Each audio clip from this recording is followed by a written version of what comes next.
मनिंद्र जी, अब अजीत जी, इसके पहले कि अजीत जी के पास जाएं, हमको लगता है कि अजीत जी के तर्क आज धूल धूसरित हो रहे हैं और कर्नल साहब ने बहुत बढ़िया बंदूक तान दिया है। ये तो हम कह रहे हैं कि अभी तो ट्रायल में पता, कोई भी मान लीजिए कि फंसा रहा है, मान लीजिए कॉन्स्पिरेसी कर रहा है, कुछ देर के लिए हम मान लेते हैं कि भारतीय जनता पार्टी कॉन्स्पिरेसी कर रही है और आम आदमी पार्टी को खत्म करना चाहती है, डेमोक्रेसी की हत्या कर रही है, स्वीकार कर लिया। लेकिन एक प्रोसेस ऑफ लॉ जो है उसको फॉलो करने में जा क्या रहा है? अनम्यूट कीजिए। यस, बोलिए। देखिए, बात थोड़ी सी कॉम्प्लिकेटेड है। ये मामला सिंपल प्रोसेस ऑफ लॉ का नहीं है, जो हम भी जान रहे हैं, आप भी जान रहे हैं। एक तो कारण ये है कि ईडी का जो पिछले कुछ सालों में उपयोग हो रहा है वो केवल लीगल उपयोग नहीं है, मेरे ख्याल से एक बड़ा पॉलिटिकल उपयोग है, और इस मायने में भी खास करके एक पॉलिटिकल उपयोग हो रहा है, इसमें कोई नकार नहीं सकता है। आप भी मानेंगे कि ईडी का प्रयोग राजनीतिक पार्टी या सत्ता में जो पार्टी है वो अपने पक्ष में कर रही है। वैसे में केजरीवाल के लिए सवाल लीगल नहीं था, ये पॉलिटिकल सवाल था। आरोप लगते रहता है, हम कह रहे हैं। नहीं, आरोप की बात नहीं है आशुतोष जी, आरोप की बात नहीं है। अब देखिए ना, ईडी के जितने केसेस हुए हैं केजरीवाल के खिलाफ ही, इस केस के अलावा किसी भी केस में एविडेंस नहीं मिल पाता है।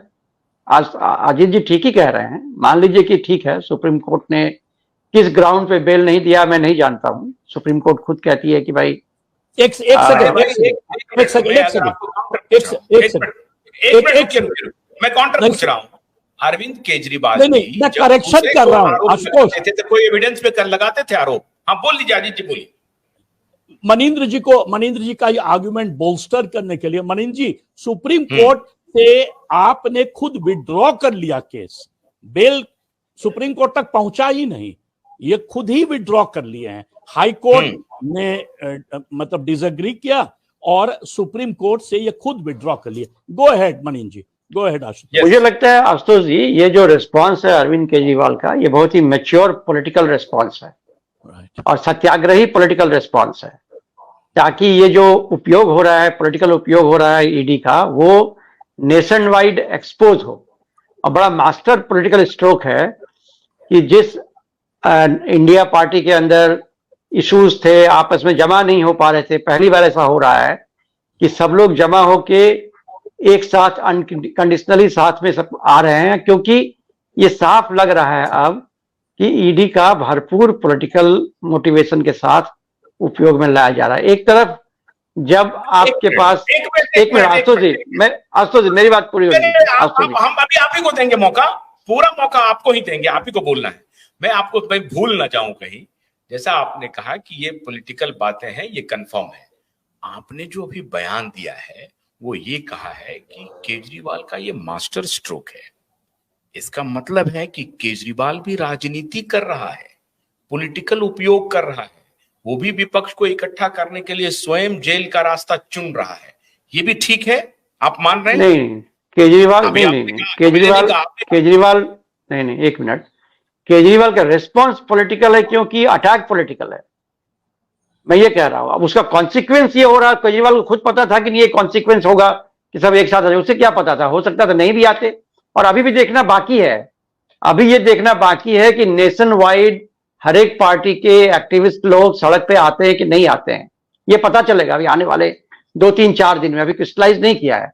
लेकिन ये बात तय है कि ये अटैक केजरीवाल के ऊपर पॉलिटिकल अटैक है। कृपया इस बात को बिल्कुल साफ साफ समझ लें कि ईडी के द्वारा जो कुछ भी किया जा रहा है ये पॉलिटिकली मोटिवेटेड काम है, और इसका जवाब पॉलिटिकली मोटिवेटेड तरीके से ही दिया जा सकता था, पहली बात।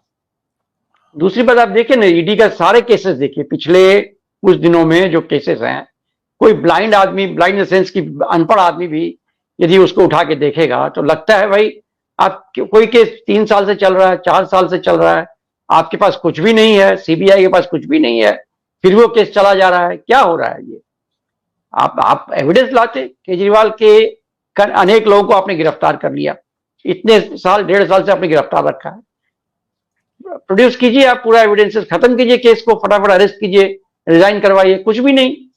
मतलब ये ऐसा लगता है, सुप्रीम कोर्ट के बारे में मैं कुछ नहीं कहना चाहता हूं, सुप्रीम कोर्ट जरूर सही ढंग से देख समझ रहे होंगे, और ये हो सकता है कि सुप्रीम कोर्ट साल भर में आके निर्णय दे दे कि ये लोग एक्यूज नहीं हैं, ये लोग गिल्टी नहीं हैं, एक्यूज थे।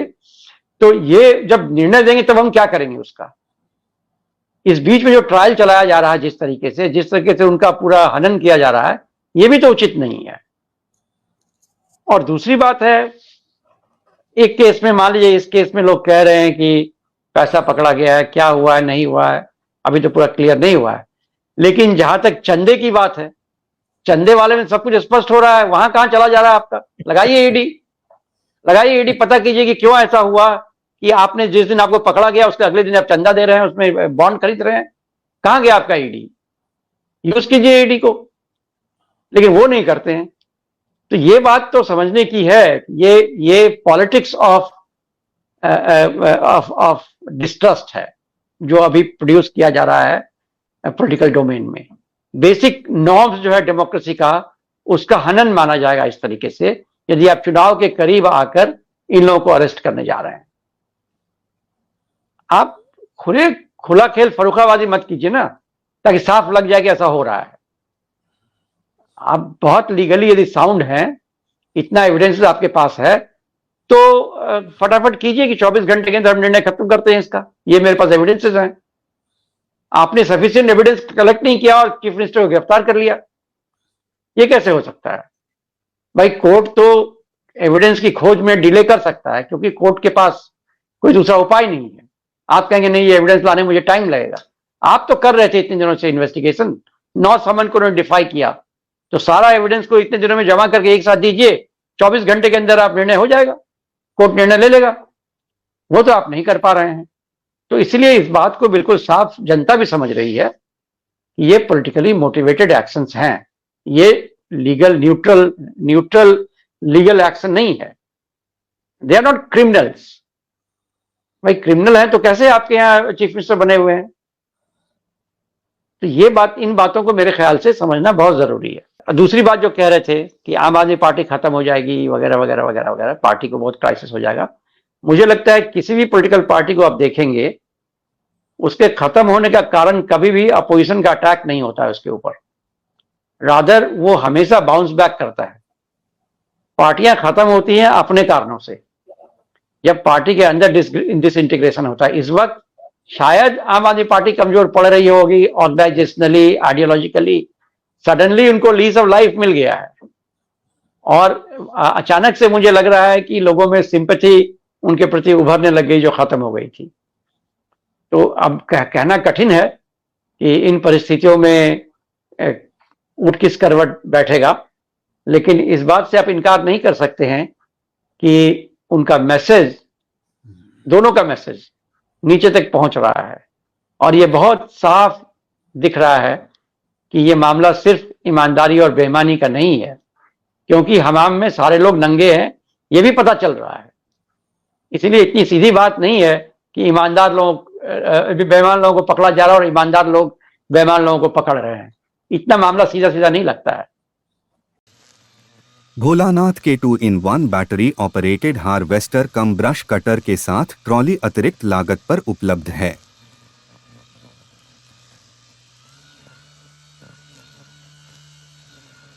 अधिक जानकारी के लिए कृपया दिए गए नंबर पर कॉल करें।